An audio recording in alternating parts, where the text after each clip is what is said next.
Bonjour à toutes et à tous, et merci de nous rejoindre pour ce nouveau numéro du Garage que j'ai le plaisir de présenter avec Monsieur Driss Abdi. Salut Driss. Salut. Tu pourrais faire plus long s'il te plaît. Le Garage, chaque mercredi à 21h, mais aussi 24h sur 24 sur le site watch.tv ainsi qu'en podcast sur iTunes. Abonnez-vous, c'est gratuit. Vous nous suivez et réagissez sur les réseaux sociaux avec le hashtag Le Garage TV. Au sommaire, cette semaine on parlera Moya, M-O-I-A, voiture de l'année, Coccinelle Dune et Audi Q7 e-tron. Avec nous pour en parler, nos précieux camarades qui nous honorent et un petit nouveau cette semaine, Monsieur Cédric Pinatel, journaliste. Salut Cédric. Salut. Merci de nous rejoindre. Merci de m'inviter. Tu fais court toi aussi dans tes réponses. Ouais, t'es assez efficace, c'est bien. Et vous les connaissez en revanche un petit peu mieux. Nicolas Hédet, salut Nico. Salut à tous. Et Michel Holtz qui nous reçoit comme d'habitude dans son château en Touraine. Salut Michel. Salut les chefs d'atelier, et je vois que le plateau se rajeunit cette semaine, ce qui est pas plus mal. C'est pas plus mal en effet. On verra à la fin si c'était pas plus mal. Écoutez, voilà, hein, les présentations sont faites, donc je vous propose qu'on se retrouve dans quelques secondes.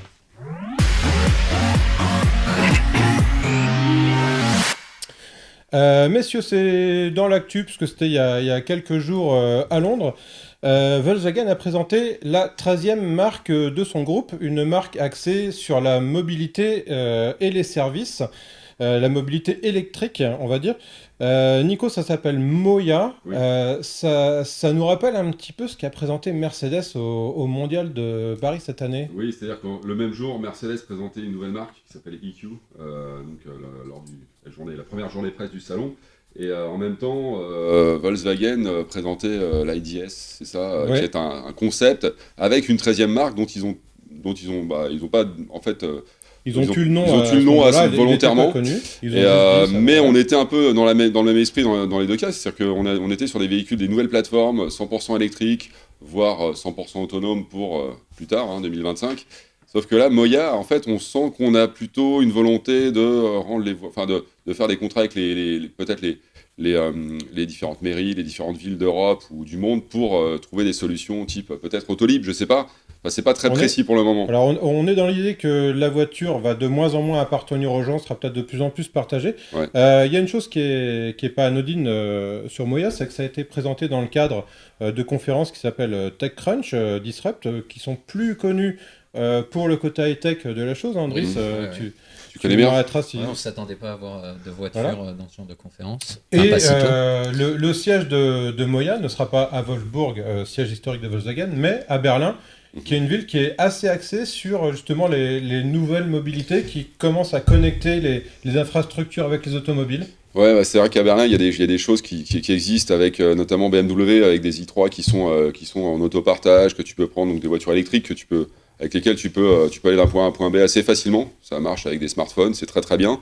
Maintenant, je pense que c'est l'endroit idéal pour créer ce type de nouvelle marque entre guillemets, parce qu'on est sur une ville qui fait quand même en gros plus de 2 fois Paris, donc il y a quand même beaucoup de circulation. Ouais. Donc voilà, c'est Beaucoup de start-up aussi à Berlin. Ouais. Ouais. Mhm. Michel, toi qui observes un petit peu les marchés aussi pour Caradisiac et le Huffington Post, qu'est-ce que tu penses de cette annonce ? J'ai l'impression qu'il y a une espèce de panique en ce moment de la part de tous les grands groupes mondiaux, tous les constructeurs. Tout le monde y va. On rachète des startups, on monte des filiales, parce qu'on ne sait pas trop où aller justement. Ouais. La voiture change, les services changent, la mobilité change. On ne sait pas trop bien comment. On va vers le partage des voitures en ville, évidemment. Donc tout le monde veut une petite part du gâteau, sachant quand même que le jour où tout le monde partagera sa voiture, on en fabriquera moins. Et donc il y a une panique autour du business model de l'automobile de demain quand même. Donc on fourbit ses armes, on met des cartouches un petit peu de tous les calibres dans les poches et on ne sait pas encore avec laquelle on va tirer. Où ça décolle, en tout cas, oui. Ouais. Donc voilà, Moya, ça rentre dans le cadre d'un plan qui s'appelle Together 2025. Nico, tu En voulais anglais, ajouter non, quelque chose ? Together et... Non, mais alors après, on reste à savoir si en France, les collectivités locales vont suivre. Enfin, je pense qu'il y a beaucoup de travail. On a un Français qui s'appelle Bolloré qui a développé quelque chose. Est-ce que les Allemands, même une marque comme Volkswagen, va réussir à s'implanter ? Par exemple, à Marseille, chez toi, Cédric, est-ce que tu imagines ça ?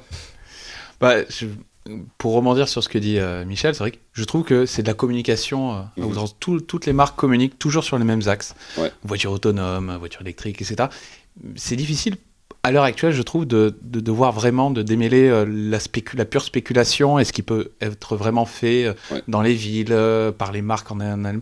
Tout ça est très compliqué actuellement. Je sais pas trop où ça va. Il y a des gens qui vont devoir se parler, qui se parlent pas vraiment jusqu'à maintenant. Ou en Et qui tout se cas... connaissent pas du tout dans certains cas. Hein, c'est ça qui est dingue. Donc, est-ce que ça peut fonctionner? Je sais pas. Ouais. Tous les chefs de groupe, de tous les grands groupes automobiles font des grandes conférences de presse où ils parlent tous des mêmes sujets actuellement. Volkswagen, Mercedes, évidemment, ce sont les deux qui ont plus... Et BMW qui a déjà sa propre marque dédiée, entre guillemets. Ouais, mais électrique.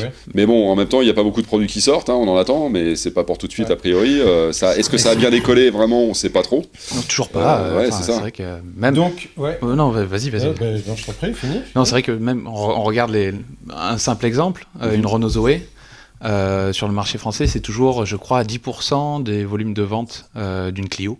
Donc bon, pour l'instant, le vrai basculement sur les voitures électriques... Messieurs, excusez-moi, mais on n'est pas sur une problématique de voiture électrique ou thermique. Oui. La voiture électrique, c'est acquis. Là, on est dans le service. Dans 10 ans, la moitié, dans 15 ans, la moitié des voitures seront électriques, c'est acquis. Ce qui n'est pas acquis, c'est là où tout le monde tâtonne.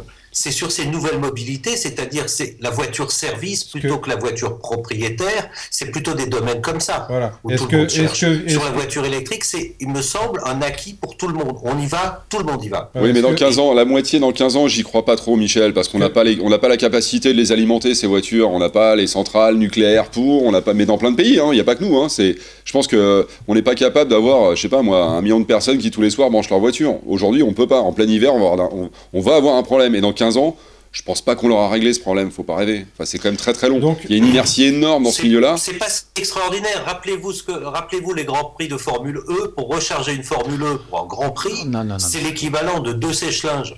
Voilà, c'est pas la même, le même travail, mais c'est quand même. Bon, je crois que là il y a débat. On va conclure sur Moya en disant simplement que Volkswagen vise ni plus ni moins que une position de leader mondial sur le marché des fournisseurs de services de mobilité d'ici 2025, donc d'ici encore quelques années.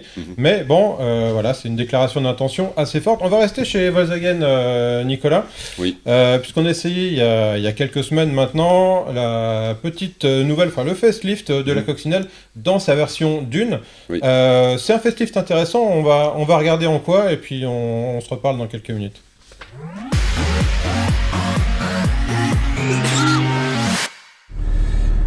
Voilà, je suis avec Nico et on essaye, on va dire, la nouvelle Cox Dune. Alors, elle est surtout nouvelle pour la Dune. Oui, pour cette version Dune. C'est d'ailleurs ce qu'il y a de plus nouveau sur cette Cox, parce que ça reste un restylage pour Volkswagen, pour la coccinelle. Ils ont changé les phares, la face avant, quelques éléments intérieurs, mais ça reste vraiment... elle ressemble beaucoup à l'ancienne, évidemment. Mais cette version Dune, elle a un côté... c'est un look un peu plus crossover. Il y a des protections de carrosserie. On lui a donné un look un peu SUV, un peu baroudeur sur les bords.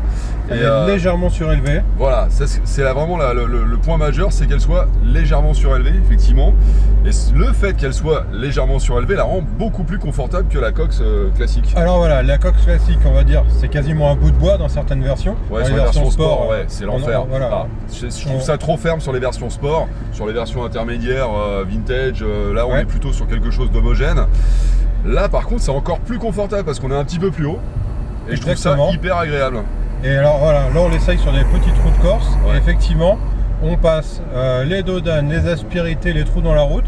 C'est quasiment un tapis volant, c'en est même très surprenant venant d'une coccinelle.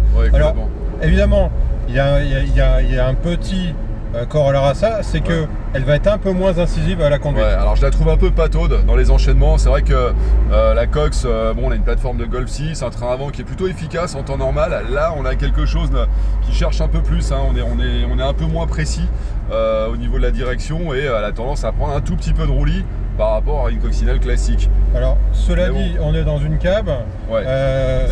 C'est pas gênant parce que c'est vraiment, pour le coup, ça lui donne sa raison d'être, c'est-à-dire une voiture pour se promener tranquillement. C'est une voiture de balade. En aucun cas, la coccinelle cabrio est censée être une voiture sportive. Donc, je trouve que ça fait plutôt bien le boulot pour ce type de véhicule. Alors on a toujours les 4 places qu'on avait sur la précédente génération. Hein. Bon, là, il y a le filet anti-remous, on les voit pas, mais On les elles voit sont là, pas. les places. Hein. On a 4 vraies places. Alors c'est pas extraordinaire bien sûr la place qu'on peut avoir derrière, mais bon, je dirais que c'est quand même voilà, un vrai petit cab pour 4. Le coffre, bon bah c'est toujours pas immense, hein, autant que je sache. Surtout que là on a une version où quand vous l'équipez par exemple du système Fender. Système audio qui est hyper efficace, que je trouve assez extraordinaire. Le problème c'est qu'on a un caisson de basse qui prend un peu de place dans le coffre, donc ça c'est un petit peu voilà, ça gâche un petit peu le volume du coffre. Mais globalement moi je trouve que cette coque, enfin je sais pas ce que t'en penses Alex, mais Écoute, aussi craquante quoi. Voilà, j'ai envie de dire que cette version d'une en cabriolet, on est sur le 150 chevaux essence DSG. Elle a un défaut, c'est quand même 35 000 €. C'est ça, c'est-à-dire que les prix bien sûr n'ont pas baissé, hein, ça fallait pas rêver, hein, c'est dans l'idée. C'est les prix en fait, les prix ont tendance à augmenter évidemment. Alors il y a quelques petits équipements supplémentaires, hein, mais bon, elle n'était pas donnée avant, elle l'est toujours pas. Pourtant elle est toujours fabriquée au Mexique, hein, donc main d'œuvre un peu moins élevée que la main d'œuvre peut être en Allemagne par exemple. Voilà, et puis si vous voulez acheter la version coupée, c'est-à-dire donc avec le toit, Oui. avec un diesel 150 chevaux et la boîte méca, vous en avez pour 32 000. Donc c'est un peu moins cher, c'est plus accessible. Ouais. Le plaisir de conduire, c'est-à-dire le confort sera le même, Ouais. mais globalement ça fait le job. Alors avec un défaut, alors je tiens à signaler toujours, si on veut se mettre les cheveux à l'air, n'est-ce pas, avec cette voiture, mieux vaut préférer le cabriolet parce que la version coupée il existe un toit ouvrant mais il s'entrouvre de 15 cm. Enfin, voilà. C'est absolument ridicule. Il sert pas à grand chose ce toit ouvrant finalement, c'est un petit défaut de cette voiture. Voilà donc autant, enfin je sais pas si on devait acheter on prendrait quoi? Ça non? Moi j'aime bien les cabs en essence comme ça, je trouve ça sympa. C'est hyper agréable, c'est hyper confort. C'est la parfaite voiture de balade quand on a 2 enfants pas trop grands quoi finalement. Exactement. Et voilà. On l'achète? On l'achète. Bon allez on l'achète. Voilà messieurs, la Dune, Nico tu l'achètes mais c'est pas donné. C'est pas donné. Ouais je sais, mais c'est... La coque, c'est une voiture craquante. Alors, je sais que Michel va dire, ouais, c'est une caisse qui sert à rien, elle s'est pas vendue, tout ça. Bah tiens, non Michel, ton avis. Ah non? Pas qu'elle sert à rien, mais c'est le bide le plus monumental de l'histoire. Voilà, je le savais. C'est incompréhensible. Cette auto, elle suscite la sympathie. Ouais. C'est la voiture mythique, quand même, la coccinelle chez Volkswagen. 20 millions d'exemplaires vendus, même plus. Et le restyle, le côté vintage, tout est conservé. Elle est très bien dessinée, cette voiture, mais elle ne se vend pas. C'est comme si Volkswagen avait honte de sa coccinelle, et je ne comprends pas pourquoi ils ne l'ont jamais poussée en avant. Cette voiture qui est quand même formidable. On dit qu'elle est trop chère. Les Mini se vendent au même prix, elles sont chères aussi, elles se vendent très bien. Oui, mais il y a une coccinelle en cab. Je déteste les cabriolets, ça ne sert à rien évidemment. En version fermée, elle est parfaite. Son brushing. Mais elle ne se vend pas non plus. Donc il y a un problème. Dans une concession Volkswagen, elle est invisible. Mais il a presque donné la réponse. Alors par contre, Michel explique que Mini se vend bien, mais Mini, vous avez vu les campagnes de communication depuis 15 ans. Attends, il se sorti en 2001. D'ailleurs, le 11 septembre 2001, Mini, la première, elle est sortie ce jour-là. C'est un hasard, mais bon, bref. Ils ont fait des campagnes extraordinaires. Chaque fois qu'il y a un nouveau produit, ils le lancent comme des malades. Je sais que Volkswagen, lors du lancement de la New Beetle en 98, avait fait une campagne dessus, mondiale. La Cox, ils ont quasiment rien fait. Et leur produit phare, c'est la Golf, c'est la Polo, c'est des produits comme ça, ou la Passat, ou évidemment tout ce qui est électrique ou hybride. Mais c'est vrai que la coccinelle, c'est un produit, on va dire, de niche pour eux. Et on n'est pas sur le même, pas forcément sur les mêmes clients. On n'est pas sur du produit de la consommation de masse, quoi. Alors, c'est même un phénomène curieux parce que la première coccinelle, la New Beetle, qui était sortie, alors je me souviens même plus l'année, mais c'est elle qui avait vraiment lancé tous ces styles néo-rétro avant la Mini, avant la Fiat 500, avant même 98, la Ford, la New Beetle, avant même la Ford Thunderbird que tout le monde a oublié, qui a été un bide d'ailleurs aussi, avant le Petit Cruiser, avant tout ça. Non, après par contre. Et donc tout a marché, la Mini a marché, la Fiat 500 a marché très très bien aussi, elle est encore là aujourd'hui. Mais la coccinelle s'est vite essoufflée dans les ventes. Alors c'est un phénomène curieux. Est-ce que c'est parce que c'est une Volkswagen? C'est de la stratégie, côté, je pense. Ouais, je sais pas. Je pense que vraiment c'est de la stratégie. Mais pas assez d'agents dans le marketing, c'est ça? On ne la voit pas. On la voit, on en voit un peu. Non, on ne la voit pas dans le sens sur les différents médias. Quand tu vas sur le site, même sur les réseaux, on la voit nulle part. Il y a eu des pubs un peu sympas avec Dark Vador à l'époque, avec Star Wars il y a quelques années. C'était pour le Super Bowl, donc on est sur un événement très particulier aux US. Et aux US, pays où elle s'est, je crois, le plus vendu à une époque. Donc il il y a une culture coccinelle là-bas, mais c'est vrai qu'en Europe, finalement, c'est. Bon, ça c'est nuit. reste malgré tout une voiture sympa. Ah, mais moi, je Vraiment, craque complètement, comme ouais, tu c'est pour dis, ça. capitale Ouais, sympathie. la Dune, elle est vraiment sympa, elle est confort, elle est plus confort que les autres. Elle est très Elle a une bouille confortable, sympa, ça, c'en est enfin, étonnant. Elle fait, elle fait le job, quoi. Elle a, Franchement. elle a un nom bizarre, je trouve. Moi, quand vous m'avez parlé de la Cox Dune, je croyais que c'était Mais une c'est par version rapport à à la Pour son plage. côté un peu c'est baroudeur, elle est Ouais, réelle. et puis c'est un hommage à la Barra, tu sais, les vieilles coccinelles par rapport à la course, la Barra, où elles étaient complètement surélevées et tout, 4x4, etc. Ils ont voulu faire suite à différents concept cars, ils ont fini par sortir un produit qui se rapprochait un petit peu de ça, entre guillemets. Bien, alors messieurs, est-ce que vous sauriez me dire le point commun entre une Alfa Giulia, une Citroën C3, une Mercedes Classe E, une Nissan Micra, une Peugeot 3008, une Toyota CHR et une Volvo S90? Tiens, Oui. le petit nouveau. Alors je pense, je me trompe peut-être, mais qu'elles sont toutes nominées pour l'élection de la... Ce sont Non. effectivement les Oui. 7 finalistes Ah, de oui. la voiture de l'année J'aurais dit ce sont des 2017. voitures. mais Ouais. bon. Il sera donc élu au mois de mars, tout début du salon de Genève. Et là-dedans, messieurs, je pense que vous êtes du même avec moi, il y a des surprises, peut-être des bonnes, peut-être des mauvaises. J'ai envie de dire déjà, première surprise, à mon sens, la Nissan Micra, que personne n'a encore essayé, qui sera sans doute pas en vente en Europe ou sur seulement quelques marchés d'ici la fin de l'année. Michel? La règle, c'est que la voiture qui gagne ou qui est nominée en tout cas, doit être vendue dans l'année dans 5 pays d'Europe au moins. Je pense que c'est le cas de la Micra. C'est pas le cas en France vu que nous on l'essaye en janvier l'année prochaine. Mais pour en revenir à cette dernière sélection, c'est tout sauf original, c'est tout sauf une surprise.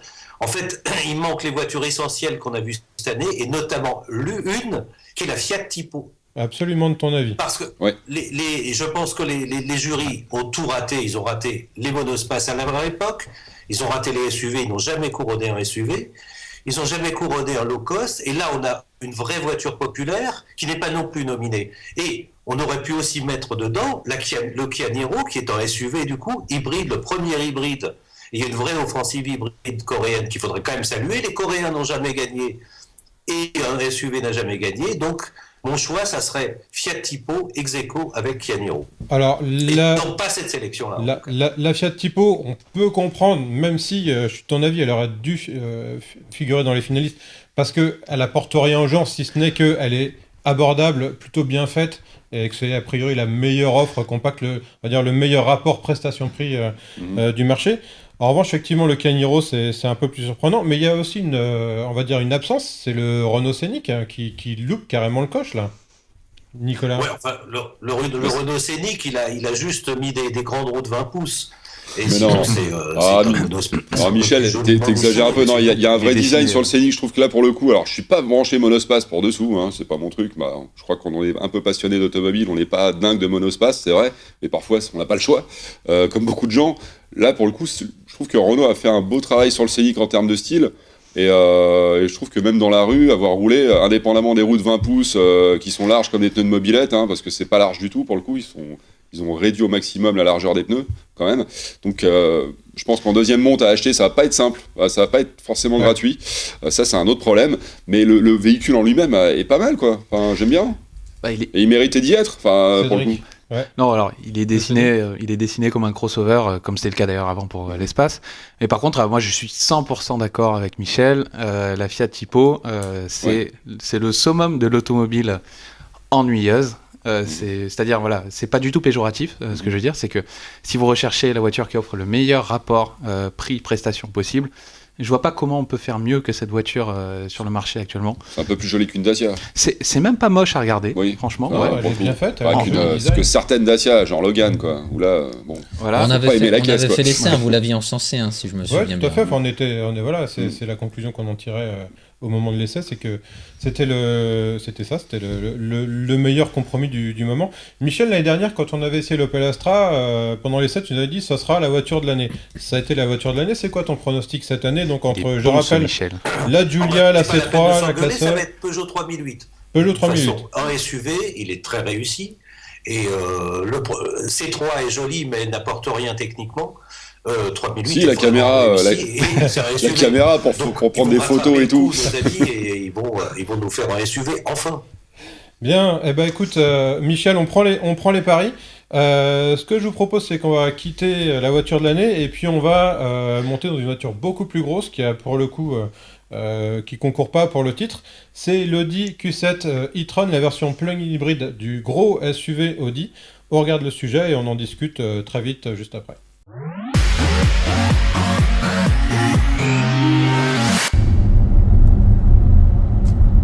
Je suis avec Cédric Pinatel et on essaye tous les deux ce nouveau Q7 e-tron Quattro. Cédric, c'est le premier Quattro électrique hybride chez Audi. Oui, jusqu'à présent, c'est vrai que la version e-tron Audi, c'était toujours conjugué à une simple transmission roue avant. Maintenant, c'est 4 roues motrices. 4 roues motrices. Alors, esthétiquement, il y a quelques détails spécifiques, des nouveaux feux à LED à l'avant, des petites baguettes chromées, ils ont masqué les sorties d'échappement. C'est un V6 TDI, c'est pareil, c'est le premier diesel plug-in hybride de la gamme Audi. Enfin, il y a pas mal de petites premières sur cet e-tron Quattro. Maintenant, la chose la plus intéressante dans ce véhicule, c'est évidemment sa chaîne de transmission avec la fonction plug-in hybride qui permet, on l'a essayé aujourd'hui, de faire entre, on va dire, 35 et 45 km en tout électrique. Mais surtout, si on laisse tout en mode automatique, on a relevé une consommation assez extraordinaire pour ce véhicule de 5,4 litres au 100 km en roulant complètement normalement. Alors on se prend un petit peu au jeu, on roule peut-être un petit peu plus éco, mais en roulant vraiment normalement. Oui, c'est vrai que bon, il y a effectivement moins de consommation par rapport à un diesel, un 3 litres TDI normal. Simplement, alors, une réflexion que je me suis faite sur ce genre de voiture, là on est quand même sur un modèle qui est à 88 000 €, et je pense que la clientèle, voilà, prix de base, voilà, et je pense que la clientèle de ce genre de voiture, bon, je pense pas qu'elle soit à 1 litre au 100 près et qu'elle cherche a priori ces économies-là, mais plus dans l'augmentation de l'autonomie. Et je pense que pour ça, la voiture, cette version-là, en e-tron, a un petit avantage aussi par rapport aux versions diesel normales. Alors ouais, clairement on peut cumuler plus de 800 km d'autonomie sur le plein. C'est assez rigolo d'ailleurs parce qu'on a un afficheur avec lequel on se prend au jeu et au départ de Paris ce matin, quand on a commencé l'essai, on avait 700 km d'autonomie au total. On a roulé 225 km et il affiche toujours 620 km d'autonomie. Donc voilà, on est vraiment un mode vraiment très économique de conduite possible. Une fois que les batteries sont vides par contre, pas moyen de recharger ou très peu avec le moteur.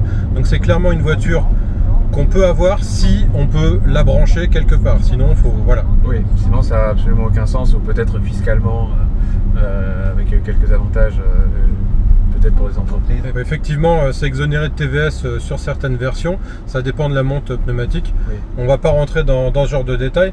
Maintenant, voilà, au-delà de ça, ça reste un Q7. On aime ou on n'aime pas. C'est très confortable. Ça c'est clair. C'est pas le plus beau SUV du segment, je pense, depuis l'extérieur. Par contre, à l'intérieur, c'est vrai qu'on a toujours une ergonomie qui est impressionnante. Bon, au niveau de technologie embarquée, impressionnant. Évidemment, il y a beaucoup de choses en option, mais le contenu technologique pur est sidérant sur cette voiture. On a toujours cette place aussi en option. Enfin, bref, c'est techniquement, c'est difficile de formuler de reproches. Alors ce qui est intéressant dans la construction de la gamme aussi, parce que c'est pas toujours le cas sur ce genre de véhicule vraiment de niche, c'est que Audi le propose avec tous les niveaux de finition du Q7. Donc ça commence effectivement à 80 000 et quelques euros, ça monte à 100 000 € avec la finition à vue supérieure. Voilà, mais il y a absolument toute la gamme. En fait, c'est rigolo parce que par exemple sur une Assise Break, on peut choisir un très gros diesel de 313 chevaux par exemple. Et bien sur le Q7 maintenant, on a le choix entre le SQ7 qui est le plus puissant, qui fait 435 chevaux, qui a des performances qui deviennent là vraiment costaudes, on va dire. Et maintenant ça, le Q7 e-tron, il est à l'intermédiaire entre le V6 272 chevaux et le gros V8 TDI de 4 litres avec ses turbos électriques du SQ7. Donc voilà, c'est une offre à la fois hybride mais aussi intermédiaire en termes de gamme de puissance. Alors son environnement concurrentiel, bon, il y a le Volvo XC90 T8, le Porsche Cayenne, chez BMW il y a un X5, le 4 litres dont le nom de la finition m'échappe. Je crois que c'est 40E. 40E, voilà. Donc voilà, on est quand même dans des environnements très haut de gamme, donc en termes de positionnement et de prix, il est dans son environnement. Ouais. Il y a pas de, voilà, il est pas exubérant. Maintenant, comme tu dis, est-ce que à ce tarif-là, quand on a les moyens, est-ce qu'on va pas chercher encore au-dessus? Alors ouais, c'est un petit peu la question. Je pense que l'avantage pour quelqu'un qui n'a aucun problème à ce niveau-là justement, peut-être que par rapport à SQ7, il y a encore un poil plus d'autonomie sur le Q7 e-tron. Et là, je pense que ça peut faire une vraie différence pour cette clientèle-là, parce qu'à 80 000 €, voilà, je ne peux pas imaginer qu'on achète cette voiture pour faire juste des économies de carburant. Merci Cédric. Ouais, bah merci à toi. Messieurs, si on n'achète pas cette voiture pour faire des économies de carburant, pourquoi on l'achète alors? Bah, pour se donner bonne conscience, pour éviter de payer la TVS quand on est chef d'entreprise, Voilà. pour éviter de se prendre le fisc à tout bout de champ quand on a beaucoup d'argent, peut-être, je sais pas. Non mais, Non, Il y a mais que ça. voilà, c'est un peu l'idée, hein. Il y a que ça. Tout simplement. Ouais. Tu disais Michel, pardon? Cette voiture-là, c'est un labo. C'est un démonstrateur. C'est un truc de fou. Il y a des trucs... Il y a même le chauffage marche avec un récupérateur d'énergie. Le GPS est connecté à la batterie électrique et mixe le moteur thermique avec l'électrique. Enfin, c'est un vrai labo. Ouais. Très, très impressionnant. Technologiquement, c'est un sommet. Ça coûte Après, cher. vous Hein. disiez dans le sujet, à part la TVS, à part économiser 2 000 € par an, Ouais. ça n'a aucun intérêt commercial. Mais Bien, c'est c'est un ça. vrai démonstrateur Bon. technologique. Eh ben, Et là, du coup, chapeau. On va en rester là. Alors, c'est vrai que moi, ce que je me demandais, c'est pourquoi acheter une Tesla qui est plus chère qu'un Q7 e-tron finalement. Mais ce sera l'occasion d'un prochain débat. Messieurs, je vous remercie d'être venus nous rejoindre sur le plateau. Merci à toutes et à tous de nous avoir suivis. Merci à Benjamin en régie. Driss, on se retrouve la semaine prochaine pour une nouvelle émission. Toujours aussi passionnante. Toujours aussi passionnante. D'ici là, n'oubliez pas les rediffs, le replay, les programmes qu'on dit sur Watch. Salut à tous.